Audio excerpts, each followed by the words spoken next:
Time to pull up a chair. We've got another great story for you today in the rLounge.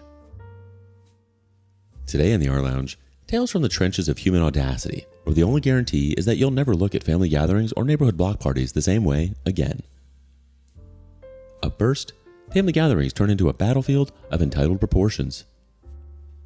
Entitled family harasses me after my boyfriend knocks brother-in-law to the ground. So this story happened a week ago. My sister was in town to visit with her husband and 11-year-old son. My boyfriend isn't a huge fan of my sister's husband. My brother-in-law is, as my boyfriend would describe, tactic cool. Basically, he's really into military stuff even though he never was in the military, while my boyfriend was a U.S. Marine for 5 years. When they met, my brother-in-law tried to act all buddy-buddy and even said, "These people don't understand warriors like us."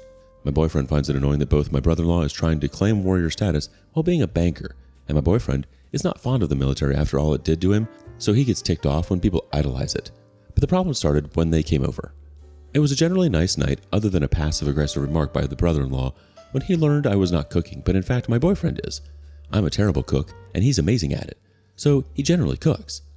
After dinner, we were all getting caught up in the living room, and their son, Jack, was getting bored and started walking around. My boyfriend got up after him to watch over him as an excuse to get out of the conversation. This is what my boyfriend said happened. He followed Jack around the house until Jack said he was bored. Trying to be a good uncle, my boyfriend offered to show him his office, and they went inside. My boyfriend is protective of his office. Only him and I are allowed inside. So this was a big deal. But my boyfriend wanted to be a good host and uncle.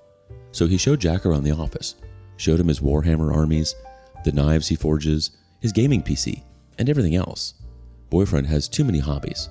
Until they got to a locked cabinet. Jack asked why it was locked.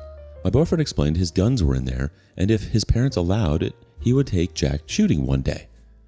A little while later, my brother-in-law followed them into the office. My boyfriend was annoyed he was in there, but felt he couldn't kick him out as his son was in there, and he had the right to be there. Brother-in-law started talking to him about my boyfriend's guns and wanted to see them. My boyfriend was hesitant, but felt there was no harm because brother-in-law is a grown freaking man. Also, he keeps his ammo in the garage across the house.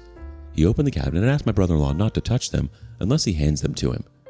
My brother-in-law promptly ignored this, grabs a gun from a rack, does not check if it's clear. My boyfriend emphasizes that this is a huge no-no, and starts waving it around.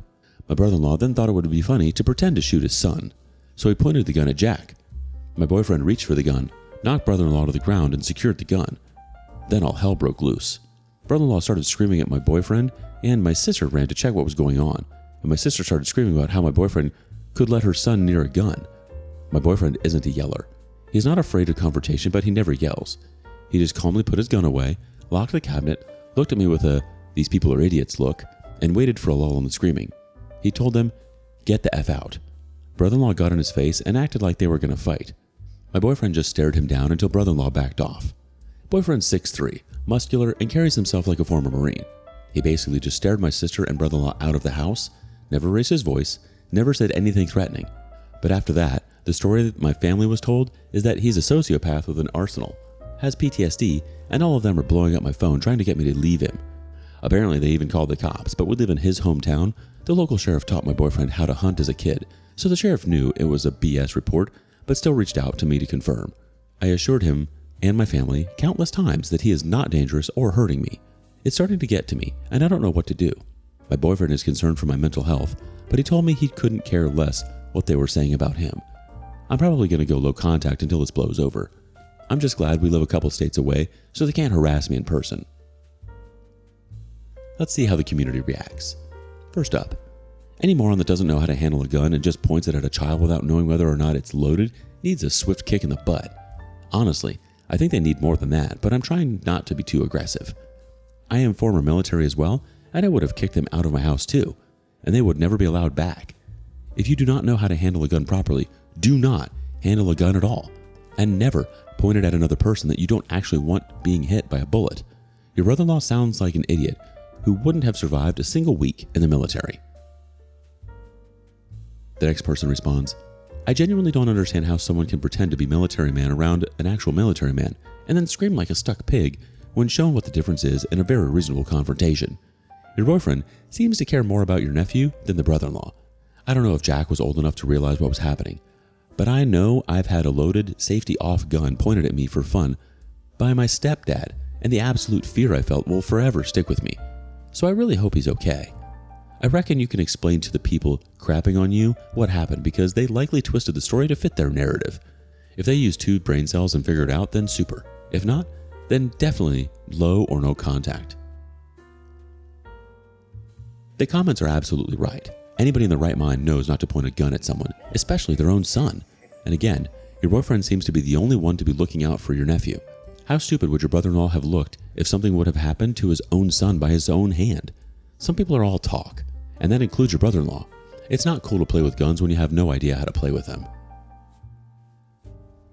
Update. I thought it best to just make a new post. Thank you all for your supportive comments, and I'm sorry I haven't responded. But there were some stuff that has happened. I followed your advice and I contacted the family members I am closest with and told our side of the story to mixed responses. Some people believed us, but unfortunately most either didn't believe us or they did but still pushed me to leave my boyfriend. Apparently, the thought of a man that could disarm and knock a person to the ground is so violent, only a PTSD-ridden psychopath could commit such an act. One surprising thing that came out of this is apparently the sheriff, who is an old friend of my boyfriend and his father, reached out to boyfriend's father, and his family started coming in for support. It was a bridge that needed to be built, albeit in a weird way. I never dug much into it, but boyfriend was estranged from his family. Basically, he's the son of some local powerful man.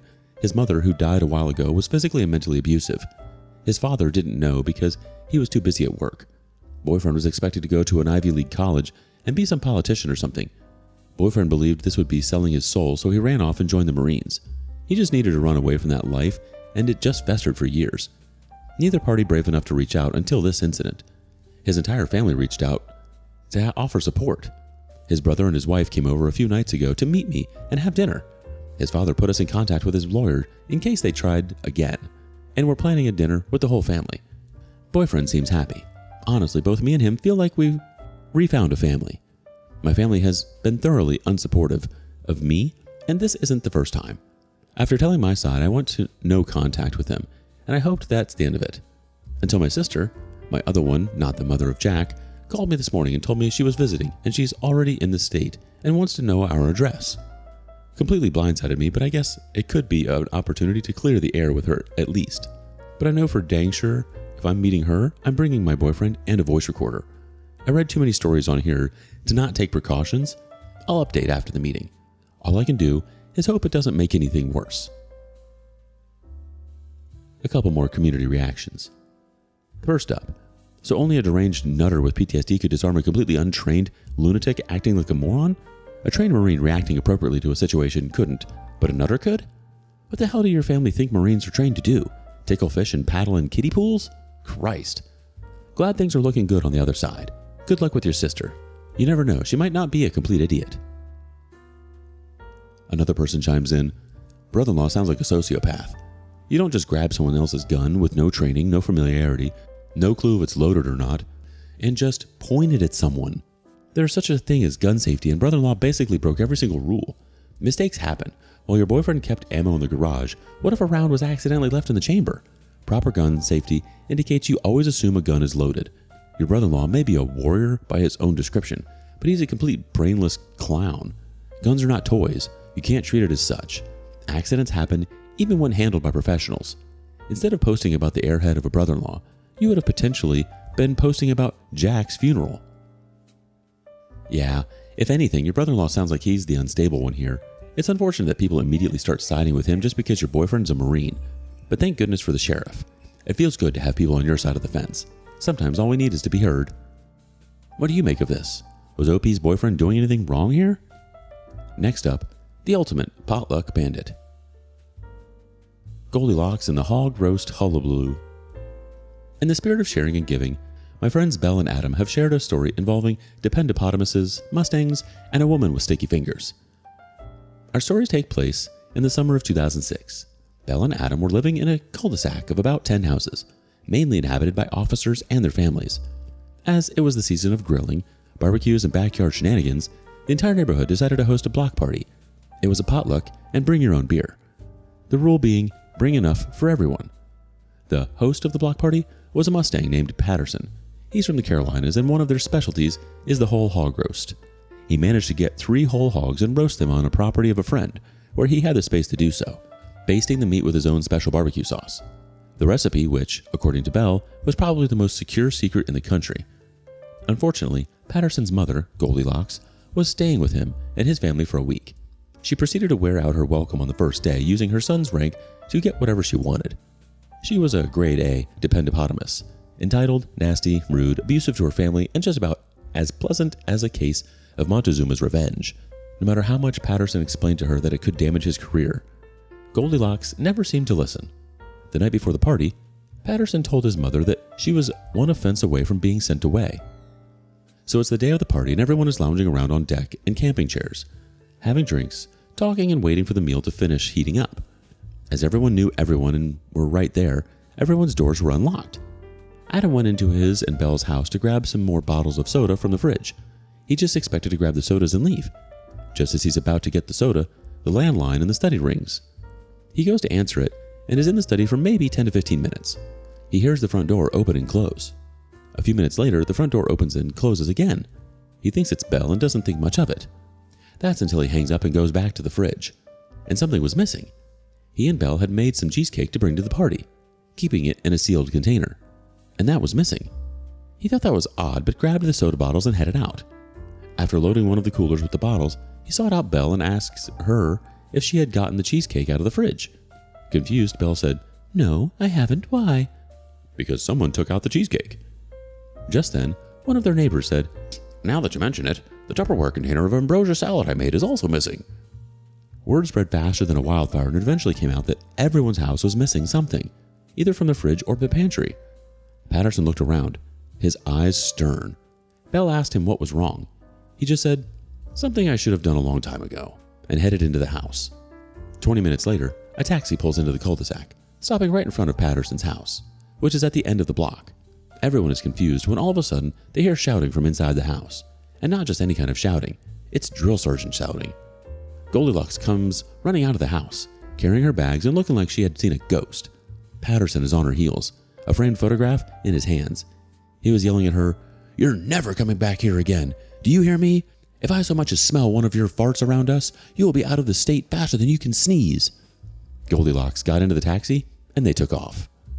Everyone watched as Patterson became calm and looked at everyone. "Folks, I want to apologize for my mother's behavior. As of right now, she's no longer part of my family. Now let's party like it's going out of style." A couple of days later, Belle decided to ask Patterson what happened. He revealed that Goldilocks had decided to steal food from all of the houses on the block. When he overheard the comments about the missing food, he found her throwing everything into several trash bags. It's then he called the taxi to take her to her sister's house. She lived in the same city, and confronted her. Apparently, Goldilocks decided to complain about how the food wasn't good enough. He then told her she had 20 minutes to pack up and get out of his life forever, or he was calling the police for theft. Goldilocks tried to gaslight him by saying, "You wouldn't leave your old mother out high and dry now, would you?" At this, Patterson had unleashed his inner drill sergeant and shut that down. He stood there, watching her pack and following her out to make sure she couldn't try anything dumb. As she was walking towards the door, she passed a framed photograph. The photograph in question was him with his grandfather, a veteran, who died shortly after it was taken. It's the only photograph of the two men in uniform. Goldilocks decided to take it. At that, Patterson had enough, snapped the photograph out of her hand, and started the chew out that everyone at the party heard. He was good to his word and had nothing to do with Goldilocks ever again. Whoa, looks like Goldilocks traded her porridge for a side of petty theft. Her sticky fingers met their match, and she got a one-way ticket out of Flavortown. Kinda ironic how Patterson had his secret sauce recipe guarded tighter than Fort Knox, but little did he know he'd need to protect more than just his hogs. Do you know someone like Goldilocks? Tell us your stories in the comments below. And thank you for following along today in the rLounge. Before you go, be sure to like and subscribe and hit that notification bell. If you have something you want to share regarding today's content, we want to hear it. Until next time.